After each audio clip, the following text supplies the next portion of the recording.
Hello, my friend. Have I mentioned recently how much I love tag videos? I miss the days when tag videos were like a thing and we used to do them all the time and it was like a big community thing and it was really fun.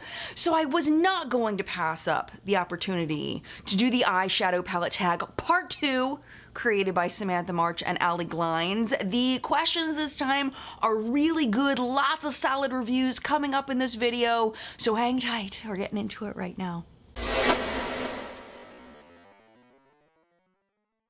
If you are not familiar with Samantha March and Ali Glines, they are fabulous. I would consider Samantha a friend of mine. Ali I've just spoken to a couple times through Instagram DM, but I honestly don't know her very well. But she seems very, very lovely. When I saw that they came out with a second part of their eyeshadow palette tag, I had to jump on it. I did the first one and it was so much fun, and it just really, I feel like tags, like I was saying in the intro, are just a wonderful way for all of us in the community to kind of be on the same page and that, you know, we're doing something together. So I hope a lot of people do this video. I know it did come out a few weeks ago, so I'm hoping to spark even more people doing this video. If you have a YouTube channel, or even if you don't, and you'd like to do this tag, I am tagging you. Please at me in your video description so I can make sure to watch your video. YouTube's got this really cool feature now where if you put at and then the creator's name, it will pop up with like a drop down thing where you can click on the person's name and then I get notified that you tagged me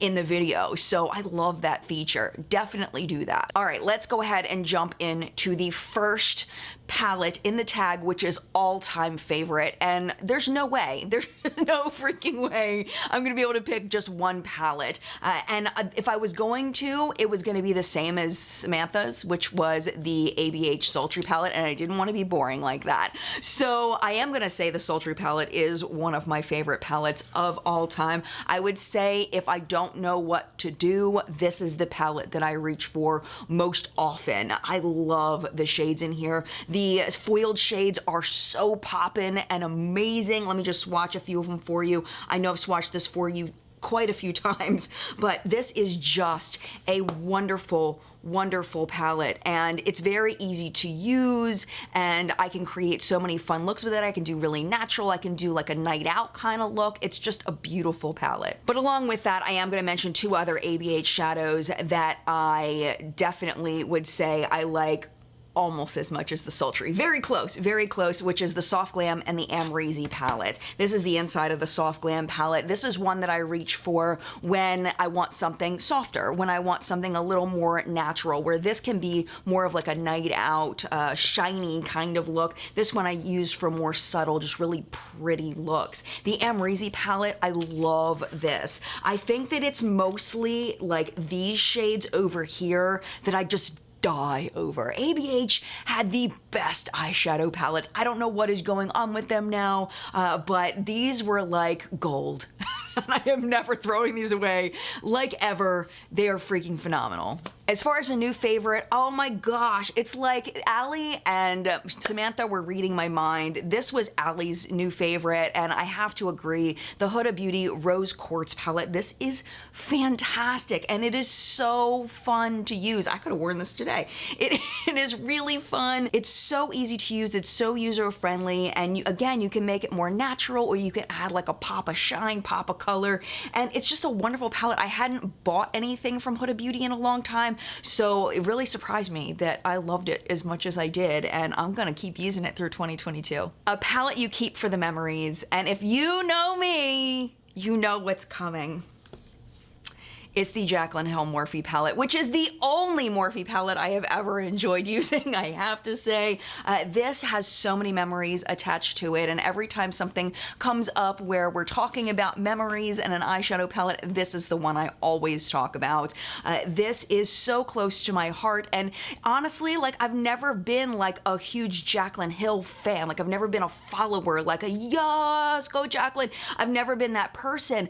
I freaking loved this palette though. I brought it it with me to so many events, and she did a wonderful job on it. My only critique of it was I felt like it was a little repetitive up here, but man, this thing worked really well.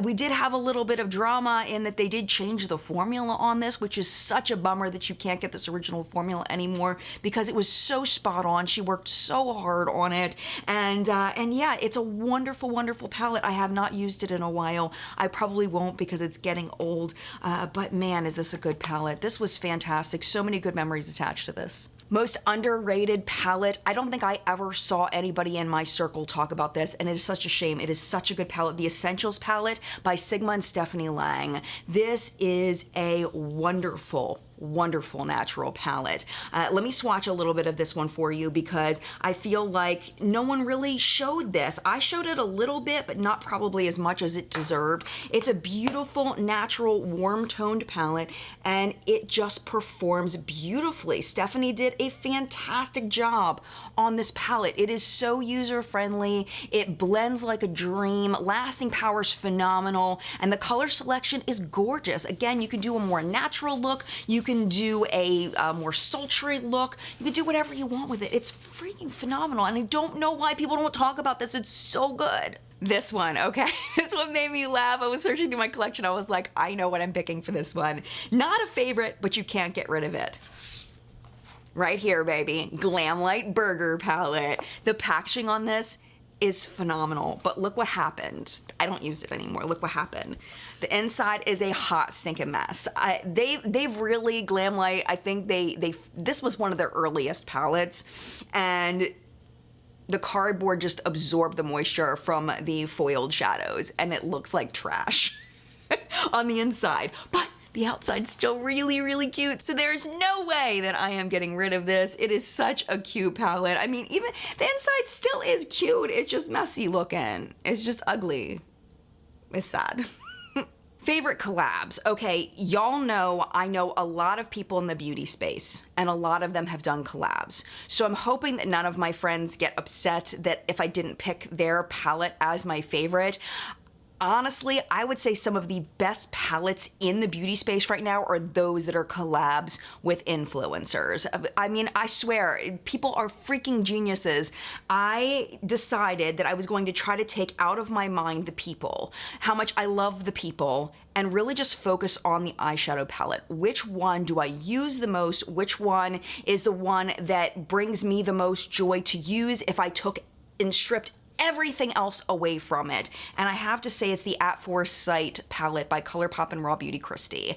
This palette brings me so much joy, and I think what sets this apart for me, for my personal taste, is that it's a rainbow palette, but let's put some, you know, Washington sky over top of it, and let's make it a little cloudier. Let's make it a little darker. Let's make it not quite as bold, not quite as in your face, and it's beautiful. And it's so fun to play with. I love the shimmers that she chose to add in there because they really do work with all of the rest of the shades. So you can set up your base with all of the mattes and then just pop one of these shimmery guys on your lid, and it is gorgeous. Or you can just go all matte with it, however you want to do it, and it just performs beautifully, as most ColourPop shadows in my experience do.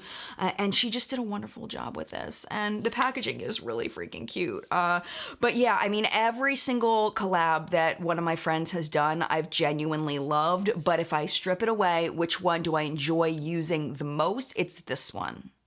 But I really love the rest of them too. Please don't be mad at me. They won't though, because they're amazing people. They'll understand. This next one was really hard for me to pick because I did have quite a few favorites from 2021. I will link my video down below where I went over all of my favorite eyeshadow palettes of 2021, but I had to pick. I would say collectively. Like I couldn't pick one. I had to pick the collection. The Oden's Eye collection, the Legendary Diversa collection, the Hummingbird palette, the Giant Wolves palette, and the Red Dragon palette. These are the ones I find myself reaching for the most when I'm not sure what to wear as of the palettes that I got in 2021. There are still ones that I have used that I got in previous years, but as far as the palettes I got last year, these are the ones I reach for the most. They're just beautiful color stories. I love the duochromes in here. That's, I think, the highlight of these is the duochromes and multichromes. They're just gorgeous. Unfortunately, they're not available anymore, but for 2022, if you...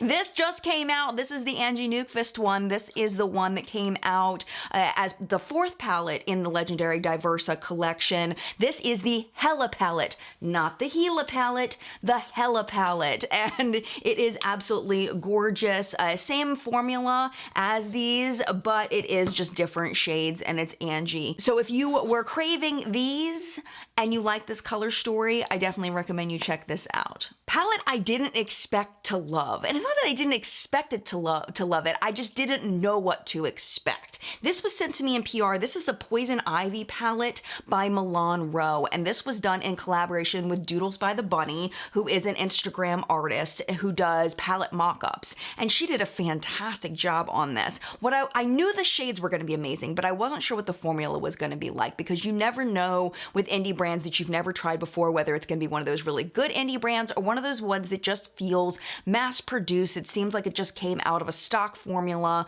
and it's just not fabulous. This one's really good. I'm very much enjoying it. If you like greens, definitely check this out. It is more of a bold palette. I would say it's kind of hard to get more natural looks with this, but if you are a color lover, definitely check this out. A palette that sparks joy. I feel like the ending of Tati Beauty was the ending of an era, and this palette just brings back that time. You know, the 2017, 2018, 2019 beauty space. I don't know, it just felt like a different place than it does now not post-pandemic, during the pandemic. And this really sparks joy when I use it. It reminds me of that time. It reminds me of the people that I met at events. It just, you know, it's very nostalgic to me, kind of like the other one where it's keep for the memories. This one, I think it's the use of the palette, because it is a really good palette to use, but it's also what it symbolizes in my life. And I am really sad that this isn't available anymore. Did I even say what this was? This is the Tati Beauty Textured Neutrals Volume 1, and Tati Beauty hopefully will come back one day. I don't know if it ever will, but this was the only palette that ended up coming out from Tati Beauty, and it just makes me so sad that this brand wasn't able to continue, because they really were off to such a fantastic start, and I'm so thankful that I have this and that I'm able to use it, and it sparks so much joy in my heart. Newest palette in my collection are the ones that I got in my Beautylish Lucky Bag. I am wearing this one on my eyes today. This is the Viseart Lilas palette, or Lilas palette. My oldest child's birth name is Lila, so I always say Lila whenever I see this name, but it is gorgeous. It is gorgeous. It was so fun to use. I used all of the shades to create my look today, and it was fun. It was fun. Not the most versatile palette in the world, but fun to use nonetheless. In that same box, I also got the Charlotte Tilbury palette that I have not used yet in the shade Walk of No Shame. Haven't used it yet. We'll keep you posted. And finally, first palette used in 2022. I was trying to think back, what was the first palette I used in 2022? But I do remember, and it was my Tiny Marvels palette by Mel Thompson and Sydney Grace. And I'm going to do my best not to cry. If you do not know, Mel Thompson was a friend of mine who passed away last year, and I reach for this palette still very often. Mel and I would joke about Fire Butts being my favorite. This is such an amazing shade. If you are able to grab this over at Sydney Grace, her code still does work, and her family is still getting proceeds from this palette. So if you ever see this come back, highly recommend you pick it up. It may be available now, it may not, I'm not sure, but it is a wonderful palette. Mel worked so hard on it. The artwork was so her, and it just screams Mel, and whenever I use this, I think of her, and it reminds me of what a special person Mel was. So this was the first palette I used in 2022, and it is very, very close to my heart. At this point, my friend, it is your turn in the collective brain of Makeup Awesomeness, where we help each other not to buy crap and to buy things that are totally worth it. I would love to know, if you don't make videos or you don't want to make a video on this, even though you do make videos, I would love to know what palettes you would have chosen for this video. I will list the prompts in the video description, so you can just copy and paste them and then just type out the palettes that you would have chosen. I would love to know what you would pick. Thank you so much for watching, and thank you to Ali and Samantha for for creating this tag.